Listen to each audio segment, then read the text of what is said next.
Salut et bienvenue sur Actu Célébrité. Actu Célébrité vous propose l'actualité des célébrités d'Afrique et du monde entier. Un 17 avril 1986, est née à Abidjan la Lolita, la Lady Boss, la reine de la beauté Yedmeli Loé Jésus Emmanuel Adi. Emma est la fille adorée de son père Monseigneur Eugène Ier. Emma Loé est non seulement une belle femme, mais aussi dotée d'une grande intelligence dans les affaires et dans le showbiz. Qui est donc cette jeune femme qui fait parler d'elle dans tous les médias? Un parcours scolaire brillant. Emma a fréquenté dans les établissements les plus prestigieux de son pays, la Côte d'Ivoire. C'est en 2005 qu'elle obtient son baccalauréat. Elle va manifester son désir de poursuivre en psychologie à l'université, mais face au désir de son père de la voir dans la communication, elle fera donc la communication d'entreprise. 2 ans après, elle obtient sans difficulté le brevet de technicien supérieur, BTS, en communication d'entreprise. Après les écoles, elle va d'abord travailler pour une banque de la place pendant quelques mois avant de revoir paraître son envie d'évoluer dans le 7e art. Mais avant de continuer, n'oubliez pas d'activer la cloche de notification pour être informé de nos nouvelles vidéos. Une actrice née pour le cinéma? Depuis toute jeune, Emma est habituée aux caméras à cause de son père qui avait pris l'habitude de la filmer avec ses sœurs. Ainsi naît en elle l'envie d'évoluer dans ce milieu.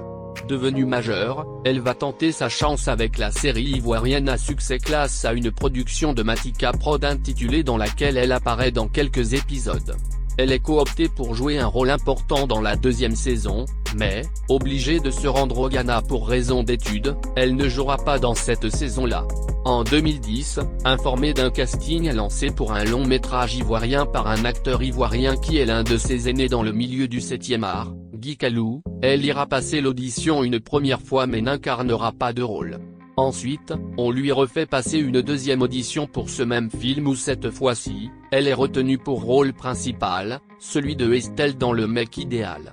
Emma voit là son rêve se réaliser. Elle est actrice.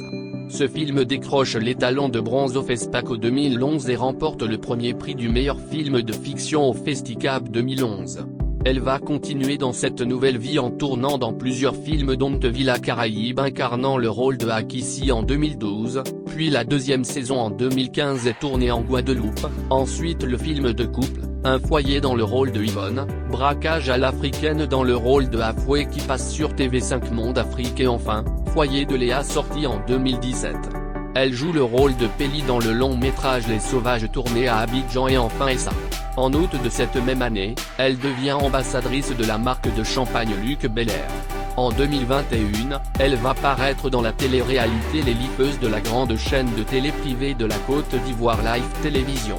En outre, de sa réussite dans le cinéma, elle sera appelée pour paraître dans des clips de plusieurs stars à cause de sa grande beauté. Merci de liker cette vidéo et de vous abonner pour ne pas rater nos prochaines vidéos. Les couronnes de Emma. En 2008, Emma sera couronnée Miss Goin, ce qui représente qu'elle est la fille la plus classe. Le rôle joué par Emma dans Le Mec Idéal va lui ouvrir réellement la porte du succès vers le monde. Pour ce film, elle a reçu le prix de la meilleure comédienne au Festival international du film de Kouribidji 2011 au Maroc et le prix de la meilleure actrice au 20e China Golden Rooster et Undraed Flowers Film Festival 2011 à Hefei en Chine. L'année qui suit, la diva reçoit des mains du Premier ministre belge, 2012, Mr Elliot Irupo lors du 28e Festival international du film d'amour de Mons en Belgique Le Cœur de Cristal. Emma va ensuite s'envoler pour la France, exactement pour le Festival de Cannes 2012 pour y présenter Le Mec Idéal au Cannes Film Market. Emma, une grande présentatrice. Succès dans le monde du 7e art, notre artiste ne va pas s'arrêter là, elle va bien mettre en pratique ce que son père avait prédit pour elle. En juin 2012, elle est la maîtresse de cérémonie aux écrans noirs à Yaoundé au Cameroun. Ensuite, elle est choisie pour être la marraine de la première nuit de la série africaine au Festival panafricain du cinéma et de la télévision de Ouagadougou 2013. Pour les saisons 2 et 3 de l'émission Coiffure Kitoko, elle sera choisie pour présenter cette émission qui va ensuite connaître un énorme succès en 2016-2017. En 2019, Emma est choisie par l'équipe du prestigieux Fespaco pour être membre de jury officiel catégorie animation et série télévision. Dans le courant du mois de septembre 2019, elle est recrutée par Vibe Radio pour servir les auditeurs de sa voix grave dans l'émission Vibe Night Show. N'oubliez pas d'activer la cloche de notification pour être informé de nos nouvelles vidéos. Emma, la Lady Boss Treadway en affaires. Emma est connue de tous pour être une femme battante. On pourra toujours la taxer, à tort, de fille facile ou d'autres qualificatifs péjoratifs de ce genre, mais cela n'enlève en rien à sa force et à sa persévérance dans l'effort ni à sa volonté de toujours faire plus et de se réaliser. Elle a même sa marque de produits cosmétiques dénommée Magic Skin. Le moins qu'on puisse dire, c'est qu'Emma est une grande bosseuse. Elle l'a prouvé le vendredi 28 février 2020 en ouvrant Empire 17 pouces à Cocody en grès à Abidjan. Logée au sein d'une bâtisse de 2 niveaux, Empire 17 by Emma est une entreprise de 7 chantiers regroupés en un. Elle a une fondation pour les enfants, une structure d'événementiel, une marque de cosmétiques, un salon de maquillage, un salon de thé, une marque de mèches, un spa.